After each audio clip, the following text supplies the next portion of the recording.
Hola, ¿qué tal amigos? Bienvenidos a Espiar y tu Dinero. Los saluda Salvador España y con mucho gusto le doy la bienvenida una vez más a el economista y asesor financiero Ramiro Javier Atristain, que semana a semana nos trae muchas sugerencias para forjar una buena relación con el dinero y obviamente tener una vida financiera mucho más saludable. Les recuerdo que ya tenemos para ustedes toda una serie de podcasts de diferentes temas, todos relacionados con el dinero, los cuales pueden escuchar en nuestro portal de internet www.spanishpublicradio.org bajo la carpeta de Espiar y tu Dinero. Y si quieren comunicarse directamente con Ramiro, bueno, pues él nos va a decir cómo lo podemos hacer a la vez que nos saluda este día. ¿Qué tal, Ramiro? Muy bien, ¿qué tal amigos? ¿Cómo están ustedes? Bienvenidos a este programa. Soy Ramiro Javier Atristain y con todo gusto estoy aquí para hablar de temas financieros y brindarte ideas útiles. Tome nota que pueden contactarme a través de redes sociales a @ tu relación con el dinero, todo junto. Y los invito también a comunicarse conmigo a través del correo electrónico ramiro@atristainadvisors.com y estaré encantado de recibir sus sugerencias, comentarios y preguntas y ofrecerles mi apoyo con respecto a temas financieros. Muy bien, Ramiro. Bueno, pues el día de hoy el tema es el robo de identidad. ¿Qué nos puedes decir sobre eso? Este es un problema que sucede y pasa casi a 10 millones de personas cada año en los Estados Unidos. Y lo peor de todo es que estas personas que les sucede algo así, les toma muchos años en tener que resolverlo. No es algo que se puede resolver tan fácilmente porque por lo general esto es algo que uno no considera como parte de su vida a veces en el uso diario de tarjetas de crédito y de otro tipo de instrumentos financieros. Pero esto ha cambiado mucho en los últimos 25 años, sobre todo con respecto al uso de la tecnología para acceder a todos estos instrumentos financieros, aparte de cuentas y demás. El robo de la identidad es en realidad el uso deliberado de la identidad de otra persona y generalmente es un método que algunos usan o incluso hasta es obviamente considerado un crimen. Un método para obtener una ventaja financiera, para obtener un crédito y otro tipo de beneficios a nombre de otra persona. Entonces se usa el nombre de una persona para conseguir, por ejemplo, crédito y demás. Y lo peor de todo, que en los últimos años ha estado sucediendo, es que incluso a niños, la identidad de niños es robada cada año. Y este es un número que también está creciendo. Pero en ese caso, por ejemplo, los padres o la misma persona de niño nunca se va a enterar, no se entera hasta que es adulto y empieza a acceder al sistema crediticio.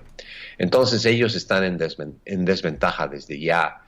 Y cualquier cosa que pase con respecto a esto, pues tiene consecuencias adversas, como había dicho, especialmente porque se les considera responsables de sus acciones cuando refiere a crédito y todo depende cómo hayan previsto y prevenido ciertas cosas en el uso de su identidad, ¿no? Porque todos tenemos una identidad en base, por ejemplo, a un número de seguro social en los Estados Unidos. En distintos países funciona de alguna manera, hay algún tipo de identidad también, el CURP en México, el DIN en otros países, etc. Entonces, esto sucede cuando esa información, ya sea el número de seguro social, por ejemplo, que identifica a una persona, sea usada por otra, haciéndose pasar por esa persona, con su nombre, con ese número de identificación o seguro social, o con un número de tarjeta de crédito, sin su permiso, obviamente. Y todo esto para cometer el fraude y quizás hasta otros delitos, ¿no?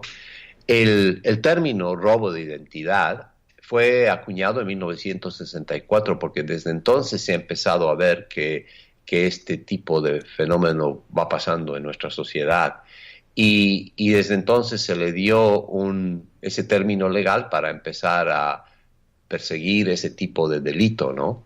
Entonces, es en realidad el robo de información que identifica a una persona y generalmente incluye el nombre de la persona, la fecha de nacimiento, el número de seguro social, puede ser el número de licencia de conducir, algún número de una cuenta bancaria y, por supuesto, números de tarjetas de crédito también.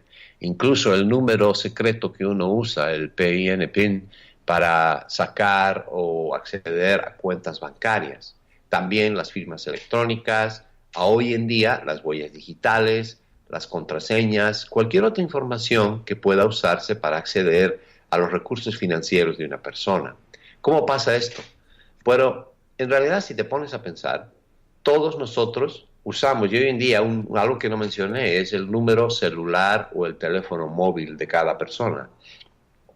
Por ejemplo, el teléfono móvil de una persona está ligado a una cuenta y incluso se han pasado reglas con respecto a que los números, por ejemplo, que no son celulares, los números de línea, como les decimos, de tierra o como le llamen en otros lugares, pueden ser protegidos porque se puede pedir a la compañía de teléfono que no los ponga y no los haga públicos. Pero en caso de los números de cuentas móviles o celulares, eso no necesariamente se hace porque no es algo que está publicado directamente. El problema es que hoy en día usamos esos números para todo, para acceder a cuentas de medios sociales, para acceder a cuentas bancarias, para acceder a muchas cosas. Entonces, si alguna persona o algún grupo está buscando sacar, robar identidad, todo lo que necesita es conseguir un punto de conexión para conectar el nombre de una persona con algo y alguna otra referencia. Entonces, si tiene el número y te pones a pensar, el número de teléfono móvil, por ejemplo, hoy en día se usa para abrir una cuenta, para manejar una cuenta, puede ser de los insumos de electricidad, de agua, de lo que sea, a veces para, obviamente, acceder a cuentas bancarias, etc. Entonces, si uno consigue un número de esos, lo único que necesita es conseguir uno o dos puntos más de referencia de quién es ese teléfono. Ese teléfono puede pertenecerle a la persona X. Bueno, ya tengo el nombre, ya tengo el número. Con eso ya puedo conseguir otra información. Y si consigo el número de seguro social, ya está. Con eso puedo acceder a cualquier cosa. Oye, Ramiro, ¿y sabes qué? Hasta la fotografía tenemos ya en el teléfono con el contacto. Por supuesto, eso es lo que está pasando. Y en realidad, por eso esto está aumentando a un nivel más alto cada vez. Porque hoy en día, nosotros, de forma muy abierta, tendemos a poner nuestra información para que todo el mundo se entere, ¿no? En nuestros medios sociales, que pensamos que son medios donde solamente personas que nosotros les permitimos ver van a ver, pues eso no es tan cierto, porque en los Estados Unidos no hay una regulación de privacidad para este tipo de cosas tan estricta como, por ejemplo, en la Unión Europea. Entonces, las compañías que proveen todo tipo de información o medios sociales no tienen que restringir esto. Es más, uno firma cuando accede a ese tipo de cuentas de que esa información les pertenece. Entonces, desde el principio ellos pueden hacer lo que quieran con esa información. Desgraciadamente es así. Y no ha habido una legislación que haya ahí protegido o que vaya protegiendo esto, como lo he visto, por ejemplo, en Europa. En Europa hay más protección con respecto a este tipo. Entonces, la idea es determinar este vínculo de violaciones de datos y robo de identidad, que darse cuenta que este es un desafío, principalmente porque las víctimas de robo de identidad a menudo no saben cómo se obtuvo su información personal, ¿no? Y ese robo no siempre es detectable por las víctimas desde un principio o por muchos de los informes que, por ejemplo, el Departamento de Estado y otros dan. Este fraude de identidad por lo general es la consecuencia de ese robo de identidad, y porque alguien puede robar o malversar información personal y claro, luego cometer un robo de identidad usando esa información, ¿no?, de cada persona, como ocurre en cualquier tipo de violación de uso de datos. Entonces, el estudio de la Oficina de Responsabilidad del Gobierno de los Estados Unidos, por ejemplo, ha determinado que en la mayoría de las violaciones no han dado lugar a incidentes detectados de robo de identidad por mucho tiempo. O sea, de repente sí captaron tu información, pero pasa mucho tiempo hasta que la empiezan a usar para robar la identidad. También ese informe habla de que ellos promueven o advierten que la extensión total de este tema es realmente desconocida, ¿no? Entonces, por ejemplo, hay un estudio de la Universidad Carnegie Mellon que habla de que la mayoría de las veces no se conocen las causas del robo de identidad.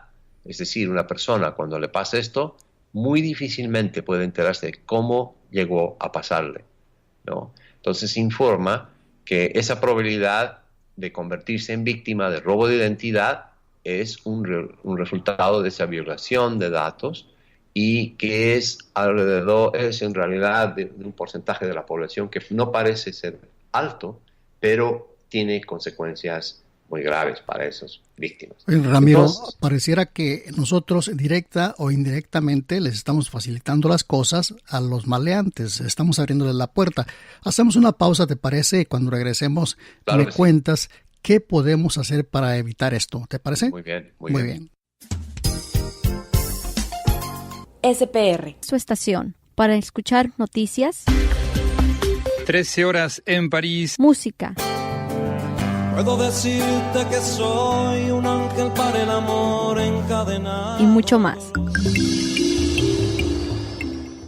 Bien, estamos de regreso en este programa de Espiar y tu Dinero, en el cual el economista y asesor financiero Ramiro Javier Adristaín cada semana nos brinda importantes sugerencias para tener una buena relación con el dinero y subsecuentemente una vida financiera mucho más saludable. Le recordamos que ya tenemos una serie de podcasts todas relacionadas con el dinero en nuestro portal de internet www.spanishpublicradio.org. Simplemente busquen la carpeta de Espiar y tu Dinero, ahí tiene la foto de Ramiro, hagan clic y allí van a encontrar toda esta serie de podcasts que seguramente les van a ser de gran utilidad. Y bueno, seguimos con este tema, Ramiro. Hablábamos ya en el primer segmento de todas las formas que pudieran los maleantes tratar de obtener nuestra identidad para poder despojarnos de nuestro dinero. Cuéntanos, ¿qué podemos hacer para prevenir esto? Sí, evidentemente. Una de las cosas que hay que tener en cuenta es que hoy en día existe más el cibercrimen, que es el crimen en línea, y que se está dando mucho más, a un nivel más alto, y mucho se lo hacemos fácil, en otras palabras, nosotros como usuarios de nuestra propia información a estos que están buscando este tipo de información. Tenemos varias tarjetas de crédito, tenemos varias cuentas y todo. Entonces la idea acá es, y desde el punto de vista financiero, sabiendo que este es un riesgo inminente y todo depende de cómo está manejado, creo que hay que considerarlo como un riesgo alto. Las últimas cifras hay otras cifras por ejemplo, Cybercrime Made Easy, que es un reporte que lo hace una organización que trabaja con Microsoft para manejar la seguridad. Ellos hablan, y sus estimados son muchos más altos, ellos hablan de unos 16, 17 millones de personas que en los Estados Unidos que están siendo robados cada año de su identidad. Entonces, las cifras no son exactas porque no se sabe y mucha gente no sabe cómo resolverlo y cómo solucionarlo.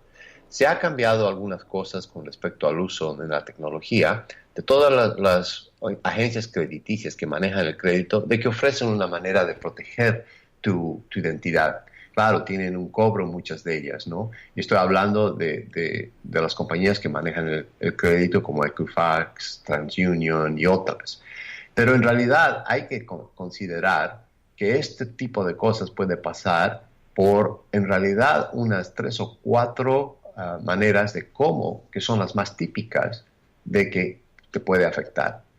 Primero, a los niños. Los niños son muy vulnerables en este caso porque ellos pueden decirle su nombre, su teléfono, mucha información a cualquier persona y sobre todo ponerla en medios sociales o cosas así. Entonces hay que educarlos y enseñarles a que esto es algo que se debe restringir, que no se debe usar, pasar la información, usar seudónimos, usar cualquier cosa, ¿no? Que no sea la identidad del niño mismo. Y prevenirlo. Incluso hay una manera de congelar el crédito de un niño cuando es pequeño hasta que es adulto. Eso es algo que se puede considerar. De esa manera, si alguien le robase la identidad, ese crédito está congelado y no podría usar, y eso sería reportado a una de las agencias crediticias. También hay el número de identificación para los impuestos, o a veces que también es el número de seguro social. Este es uno de los que más sucede para probar el tipo de identidad, y esto puede suceder cuando uno obviamente